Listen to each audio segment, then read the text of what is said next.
Politician ఒక అతను ఉన్నాడు, ఎవరో ఆయన పేరేంటి, ఆయన పేరేంటి, వర్ష కుమారా, ఏం పేరు హర్ష కుమార్ అంట. ఆయన నా గురించి ప్రెస్ మీట్లో ఒకటి మాట్లాడాడు అనండి. సోషల్ మీడియాలో టీవీలో హర్ష కుమార్ హత్య చేశారని కరుణాకర్ ఆరోపిస్తున్నాడు. ఆమె మీరు పోలీస్ కేసు పెట్టారు. సుగుణాకర్ రావు అంటే ఎవడండి? ఎవరతను? ఆయన శివశక్తి అనేది అంటే ఎమ్మెల్యే కాదండి, ఎంపీయా? ఆయన ఎమ్మెల్యే సపోర్టర్ అంతే. అంటే ఏమన్నా పదవి ఉందా? కరుణాకర్ అంటే ఎమ్మెల్యేనా ఎంపీనా ఏమైనా పదవి ఉందా అని అడుగుతున్నాడు. అంటే ఎమ్మెల్యే ఎంపీలు మాత్రమే మాట్లాడాలా?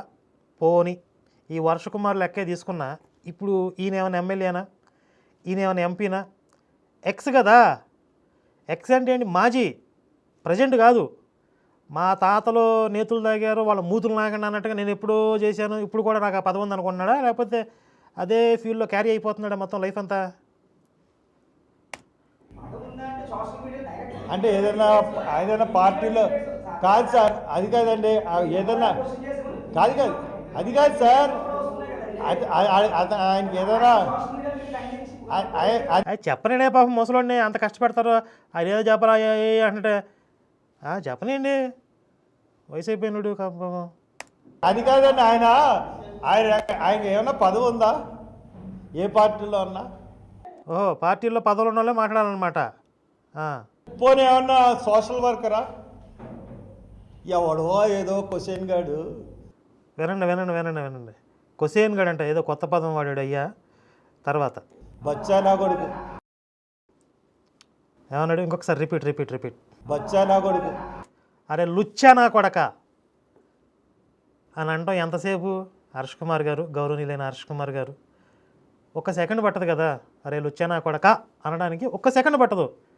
కానీ నేను అన్నాను, ఎందుకంటే మీరు వయసులో పెద్దవారు, మాజీ ప్రజాప్రతినిధి కాబట్టి మీకు ఇవ్వాల్సిన గౌరవం నేను ఇస్తాను, మీకు ఇవ్వాల్సిన గౌరవం ఇస్తూ మాట్లాడతాను. అలాగే మీరు కూడా కాస్త సంస్కారం చూపించాలి కదా. బచ్చా నా కొడుకు అనే పదం వాడటం ఇప్పుడు మీ స్థాయికి, మీలాంటి పెద్దవాళ్ళకి అది శోభనిస్తుందా? అది సంస్కారం అనిపించుకుంటుందా? మొహం మీద అనకపోయినా చాటునైనా ఇప్పుడు మరీ గాలిలా ఉన్నాడు, వెధలా ఉన్నాడు అని అనుకుంటారేమో, మీ గౌరవానికి భంగం కలుగుతుందేమో అని నా ఆవేదన, నా అంతర్మతన ఆవేదన. మీకు అర్థమయ్యేలా చెప్తున్నానో లేదో మరి తెలియదు. అది కాదండి, మీరు పలానా ఓడు మా ఎమ్మెల్యే కంటెస్ట్ చేశాడండి, పలానా ఓటు మీ మీద ఆరోపణ చేశాడండి. ఏంటి మాట్లాడితే ఎమ్మెల్యే ఎంపీ అంటాడు. ఓ కాలం కలిసి వస్తే అవుతానేమో, అదేం పెద్ద విశేషమా? ఇప్పుడు ఎంతోమంది పోరంబోకులు ఎదవలు గాలోళ్ళే అవుతున్నారు. 10 సంవత్సరాల నుంచి ఈ పోరాటంలో ఉన్నాం. సమాజాన్ని సంస్కరించడానికి, దోపిడీ, మతం పేరుతో జరుగుతున్నటువంటి దోపిడీని అరికట్టడానికి, మత మార్పిడి ముఠాల నుండి ఈ దేశాన్ని సంరక్షించడానికి. మరి గాలోళ్ళు పోరంబోకులే ఎమ్మెల్యేలు లేకపోతే ఎంపీలుగా అవ్వగలగంగా లేనిది మళ్ళంటూ అవలేరా? ఆ టైం వస్తే అవుతామేమో. ఎందుకు ఇప్పుడే కంగారు పడిపోతాం ఎందుకు? దానికి సమాధానం చెప్తాను. రోడ్డుని అది కాదు సార్. రోడ్డు మీద బోర్డు మంది నన్ను ఆరోపిస్తూ ఉంటారు. వాళ్ళ పత్తి కొడుకు నేనెందుకు సమాజం బచ్చగాళ్ళకి అంటే సార్ వారి దృష్టికి మనం ఆనట్లేదన్నమాట. సరే, ఆయన పెద్ద మనిషి స్థాయి భేదం అని మాట్లాడాడు కాబట్టి ఒకసారి నేను కూడా కాస్త అర్థమయ్యేలా 2 మాటల్లో చెప్తా.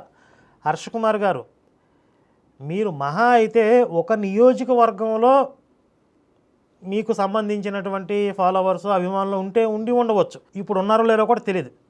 కానీ 2 తెలుగు రాష్ట్రాల్లో, ఇంకా చెప్పాలంటే తెలుగు ప్రజలు ప్రపంచంలో ఎక్కడున్నా, ఏ మారుమూల ప్రాంతంలో ఉన్నా అక్కడ నా అభిమానులు ఉంటారు. అర్థమవుతుందా?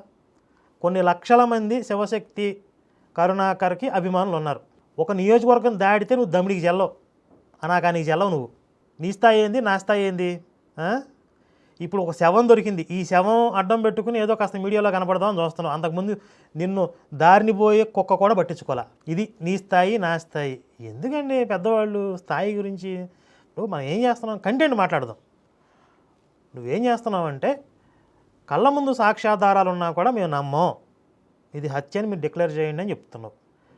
పోనీ అనుమానాలు ఉన్నాయంటే ఒక రకం పర్వాలేదు, అనుమానాలు నివృత్తి చేసుకోవచ్చు. కానీ హత్య అని డిక్లేర్ చేయడం ఒక పొరపాటు. పోని అక్కడతో ఆగావంటే ఈ హత్య మళ్ళీ హిందుత్వం మీదకి, హిందువుల మీదకి నెట్టేసే ప్రయత్నం చేస్తున్నావు. ఇది ఎందుకు చేస్తున్నావు? దీంట్లో రాజకీయ కుట్ర కోణం ఉంది అని చెప్పి నేను ఎక్స్ప్లెయిన్ చేయడం జరిగింది. అది ఏ విధంగా రాజకీయ కుట్ర ఎలా ఉంటుంది అనేది కూడా నీ నోటితోనే నువ్వు చెప్పిన మాటలను బట్టే జనాలకు అర్థమయ్యేలా ఇప్పుడు నేను ఎక్స్ప్లెయిన్ చేస్తాను చూడు. ఐజీలు, ఎస్పీలు ఈ గత కాంగ్రెస్ గవర్నమెంట్ అయిపోయిన తర్వాత ఎలాగ తయారైపోయారంటే ఏ పార్టీలో అధికారం ఉంటే దానికి బానిసల కింద తయారైపోయారు ఐఏఎస్లు, ఐపీఎస్లు. కాంగ్రెస్ గవర్నమెంట్ పోయిన తర్వాత అంట ఐఏఎస్లు, ఐపీఎస్లు పాడైపోయారంట. వాళ్ళ హయాంలో అయితే అసలు దగదగ పుటం పెట్టిన బంగారంలో మెరిసిపోయారంట. మరి 60-70 సంవత్సరాల అధికారంలో ఉంది కదా కాంగ్రెస్, ఎందుకు అవినీతిని అరికట్టలేకపోయింది? దేశవ్యాప్తంగా అవినీతి జబ్బుతోనే కదా అభివృద్ధి ఆగిపోయింది. మీ ప్రభుత్వమే ఉంది కదా 60-70 సంవత్సరాల్లో, అప్పుడు ఏం బీకారు? అంటే ఈ ఇష్యూని తీసుకెళ్ళి కాంగ్రెస్ అధికారానికి ముడిపెడుతున్నాడు పెద్ద మనిషి. మన ప్రొటెస్ట్ ఎలాగుందంటే కేంద్ర ప్రభుత్వానికి తగలాలి, చంద్రబాబు నాయుడుకి తగలాలి, బీజేపీకి తగలాలి, తిరగబడే పరిస్థితి రావాలి. సోనియా గాంధీ ఆఫీస్ నుంచి ఫోన్ వచ్చింది, నేను మాట్లాడాను. ఢిల్లీ డైరెక్షన్లో ఈ హర్ష కుమార్ ఇక్కడ ఈ శవాన్ని యూజ్ చేసుకుని శవ రాజకీయాలు చేస్తూ ఆంధ్రప్రదేశ్లో పూర్తిగా కనుమరుగైపోయినటువంటి కాంగ్రెస్కి మళ్ళీ ఓటు బ్యాంకు చేకూర్చాలి, మళ్ళీ కాస్త పోటీలోకి తీసుకురావాలి అనే ఒక ప్రయత్నం. అలాగే ఈయన ముసలాడు అయిపోయాడు, కొడుకుని రాజకీయాల్లోకి తీసుకురావాలి. ఎందుకంటే ఈయన 100 కోట్లు సంపాదించాడు రాజకీయాల్లో అవినీతి ఏవో చేసుకుని. ఇప్పుడు కొడుకు గనక ఏ పదవి లేకపోతే రేపొద్దున ఆ కుంభకోణాల కింద అరెస్ట్ అవ్వచ్చు.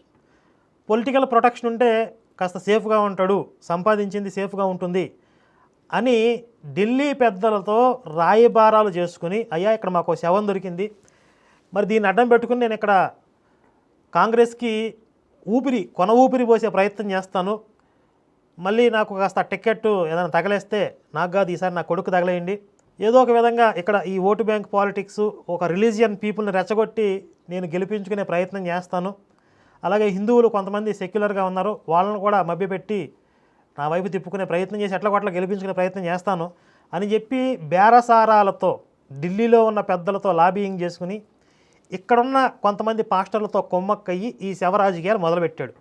ఇది ఇక్కడతో ఆగుతుందా అంటే ఆగదు.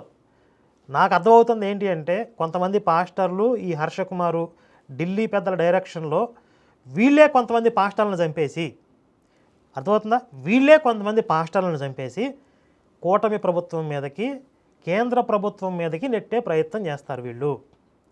అందుకే ఒక పెద్ద లిస్టు చెప్తున్నాడు, ఒక లిస్టు ప్రకారం చంపబోతున్నారు అని చెప్పి.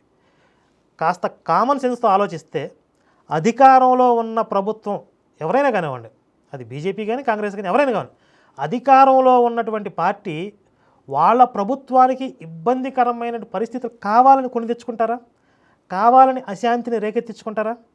ఇప్పుడు తెలంగాణలో కాంగ్రెస్ ఉంది, అధికారంలో ఉంది. ఎక్కడా కూడా మత కలహాలు జరగకుండా, అశాంతి జరగకుండా ఉండాలని వాళ్ళు కూడా కోరుకుంటారు. వాళ్ళ ప్రభుత్వాన్ని ఇబ్బంది పెట్టే పరిస్థితులు రాకూడదని కోరుకుంటారు.